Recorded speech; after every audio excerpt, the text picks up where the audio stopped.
നമസ്തേ, എല്ലാവർക്കും ഇന്നറിയാൻ ന്യൂസ് കേരളയുടെ രാമായണ ദർശനത്തിലേക്ക് സ്വാഗതം. ലക്ഷ്മണോപദേശത്തെ ആസ്പദമാക്കിയിട്ട് രാമായണ ദർശനമാണ് നമ്മൾ നടത്തുന്നത്. വാൽമീകി പറയുന്ന ചില ശാസ്ത്രങ്ങളുണ്ട്. അനേകം തരത്തിലുള്ള യോഗികൾ ഈ ഭാരതവർഷത്തിലുണ്ടായിട്ടുണ്ട്. മഠങ്ങളും ആശ്രമങ്ങളും കെട്ടി താമസിക്കുന്നവർ, സ്വന്തം ആത്മസാക്ഷാത്കാരത്തിന് വേണ്ടി കഠിനമായി തപസ്സിരിക്കുന്നവർ, അല്ലെങ്കിൽ ഏകാന്തമായിട്ട് ആർക്കും ഉപദ്രവമില്ലാത്ത രീതിയിൽ കാനന ചോട്ടിലോ ഗഹൂരങ്ങളിലോ പർവ്വത പ്രാന്തപ്രദേശങ്ങളിലൊക്കെ തപസ് ചെയ്യുന്ന ആയിരക്കണക്കിന് ഋഷികളുടെ, യോഗികളുടെ, സന്യാസിമാരുടെ നാടാണ് ഭാരതം. എന്നാൽ എന്തുകൊണ്ട് വാൽമീകി ഇവരിൽ നിന്നെല്ലാം വ്യത്യസ്തനാകുന്നു? വാൽമീകി ഗൃഹസ്ഥാശ്രമിയല്ല. ബ്രഹ്മചര്യം, ഗാർഹസ്ഥ്യം, വാനപ്രസ്ഥം, സന്യാസം, ഈ 4 വർണ്ണാശ്രമങ്ങളിൽ അധിഷ്ഠിതമായ ഒരു ജീവിതമാണ് ഭാരതം ലോകത്തിന് വെച്ചത്. 25 വയസ്സ് വരെ ബ്രഹ്മചാരിയാണെങ്കിൽ 50 വയസ്സ് വരെ ഗൃഹസ്ഥാശ്രമം ധർമ്മം. മകൻ കല്യാണം കഴിച്ച് അതിൽ പുത്രനുണ്ടായാൽ പിതാവ് വാനപ്രസ്ഥയാകണം എന്നാണ് ശാസ്ത്രം. പിന്നീട് സമ്പൂർണ്ണ വൈരാഗ്യം വന്ന് സന്യാസത്തിലേക്ക് പോകും. അത് അവരവരുടെ ജീവിതത്തോടുള്ള കർമ്മവിഭാഗങ്ങളെ ത്യജിച്ചുകൊണ്ടുള്ള സമ്പൂർണമായ ന്യാസമാണ് സന്യാസം. അപ്പോൾ ഒരു ഗൃഹസ്ഥാശ്രമിക്ക് ജീവിത വിരക്തി ഉണ്ടാവാൻ വഴിയില്ല, വൈരാഗ്യം ഉണ്ടാവണം. ആ വൈരാഗ്യായൊരു മഹാമുനിയാണ്, തപോനിധിയാണ് വാൽമീകി. പക്ഷെ വാൽമീകിയിൽ നിന്ന് നമ്മൾ പഠിക്കേണ്ടത്, ഗൃഹസ്ഥാശ്രമി അല്ലാതിരുന്നിട്ടും ഗൃഹസ്ഥാശ്രമത്തെ ഇത്രയും തേജസ്സോടെ വാൽമീകിയെപ്പോലെ എഴുതിയൊരു ഋഷി ഉണ്ടായിരുന്നില്ല എന്നതാണ് സത്യം. അനന്തര തലമുറക്ക് കാലാതിവർത്തിയായി വായിക്കാനൊരു മഹാഗ്രന്ഥം നൽകിയത് വാൽമീകിയാണ്. ചില ഋഷികൾ യജ്ഞവും യാഗവും ഒക്കെ നടത്തിയിട്ട് 1000 സ്വർണ്ണക്കൊമ്പ് കിട്ടിയ പശുക്കളെ വാങ്ങിപ്പോയി എന്നൊക്കെ ഉപനിഷത്തിൽ കഥകളുണ്ട്. കുടിലിലും കൊട്ടാരത്തിലും വസിക്കുന്ന, അല്ലെങ്കിൽ കൊട്ടാരത്തിൽ കുലഗുരുകളായിട്ട് താമസിക്കുന്ന ഋഷികളുണ്ട്. വാൽമീകി ഇതിലൊന്നിലും ഉണ്ടായിരുന്നില്ല. വാൽമീകി എന്ന ഋഷി ഈ ലോകത്തിന് വേണ്ടത് എന്താണോ എന്ന് നാരദനിൽ നിന്നറിഞ്ഞ് അതൊരു ജീവിത ദർശനമായി അവതരിപ്പിച്ച, ധർമ്മ അർത്ഥ കാമ മോക്ഷങ്ങളെ അതിന് വേണ്ടുംപടി അവതരിപ്പിച്ച ഒരു മഹാഋഷി തന്നെയാണെന്ന് പറയാം. അങ്ങനെയുള്ള ഋഷിക്ക് മാത്രമേ രാമൻ ഇപ്പോൾ ലക്ഷ്മണന് കൊടുത്ത ഉപദേശം പോലുള്ള ഉപദേശങ്ങൾ നൽകാൻ കഴിയും. അത് എഴുത്തച്ഛൻ എത്ര ഭംഗിയായിട്ട് തൻ്റെ തൂലികത്തുമ്പിൽ ചാലിച്ചു വെച്ചു. അതുകൊണ്ട് ലക്ഷ്മണ, ഈ ഭോഗങ്ങളെല്ലാം ക്ഷണപ്രഭാചഞ്ചലമാണ്.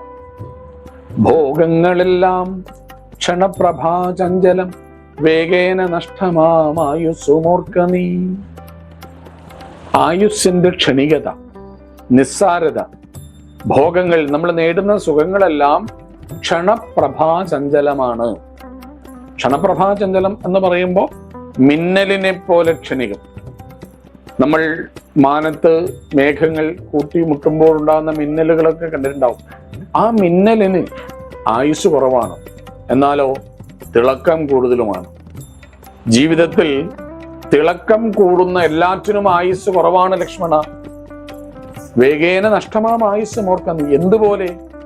വന്നി സന്തപ്ത ലോഹസ്താംബു ബിന്ദുനാം സന്നിഭം മർത്യജന്മം ക്ഷണഭംഗുരം.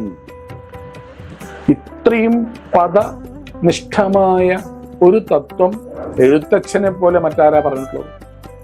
വന്നി സന്തപ്ത ലോഹസ്താംബു ബിന്ദുനാം സന്നിഭം മർത്യജന്മം ക്ഷണഭംഗുരം. മനുഷ്യ ജീവിതത്തെ ഇത്രയും ആശയപരമായി ജീവിതത്തെ സന്നിവേശിപ്പിച്ച മറ്റൊരു ശ്ലോകമില്ല. എന്താണ് അതിൻ്റെ അർത്ഥം?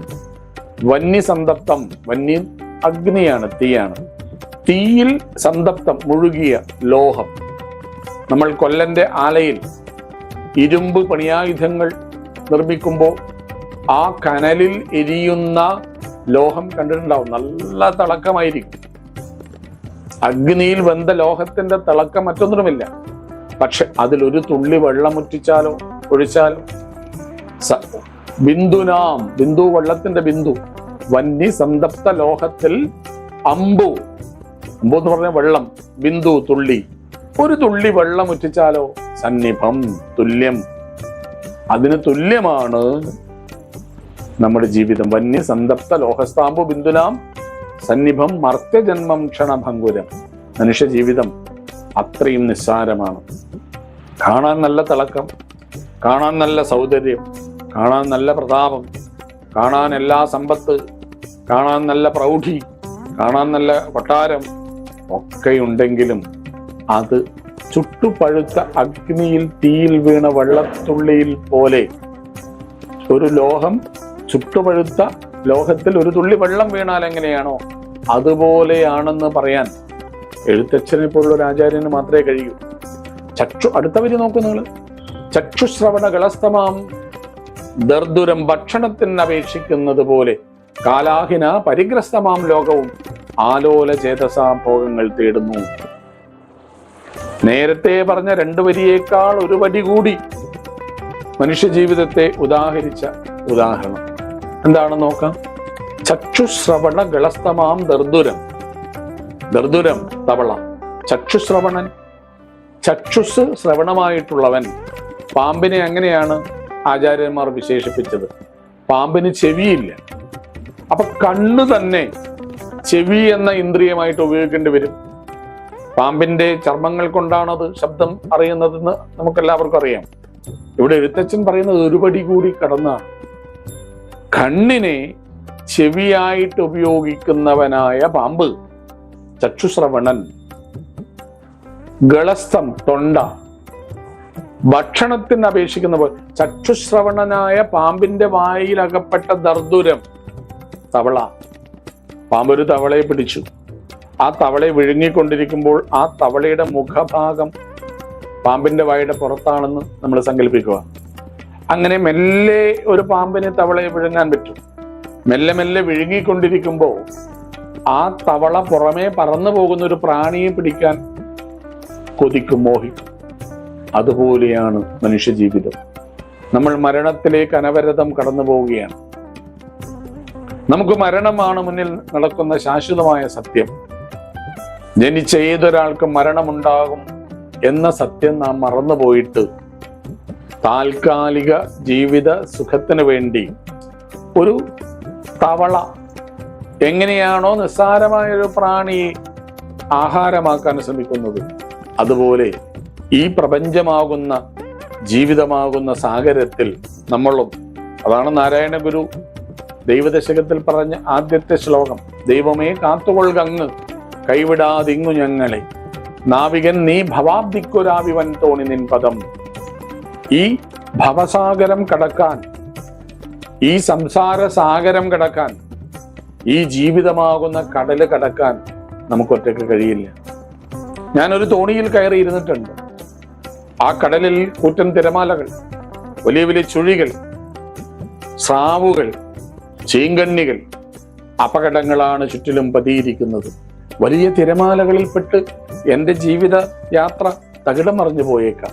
അപ്പോ അവിടെ ഗുരു പ്രാർത്ഥിക്കുകയാണ്, ദൈവമേ കാത്തുകൊള്ളുകങ്ങ്, അങ്ങനെ കാത്തുകൊള്ളണം, ഞങ്ങളെ കൈവിടരുത്. ഈ സാഗരത്തിൽ, സംസാര സാഗരത്തിൽ മുങ്ങിപ്പോകാതെ നീ നാവികനായിട്ട് ഈശ്വരൻ നമുക്ക് നയിക്കണം മുന്നിൽ നിന്ന് എന്ന് പ്രാർത്ഥിക്കുന്നിടത്തും ഈ ശ്ലോകവും ചേർത്ത് വെച്ചാൽ ഇതിന്റെ സാരം നമുക്ക് മനസ്സിലാവും. ഇതിന്റെ തുടർഭാഗം നാളെ കേൾക്കാം. എല്ലാവർക്കും നമസ്കാരം.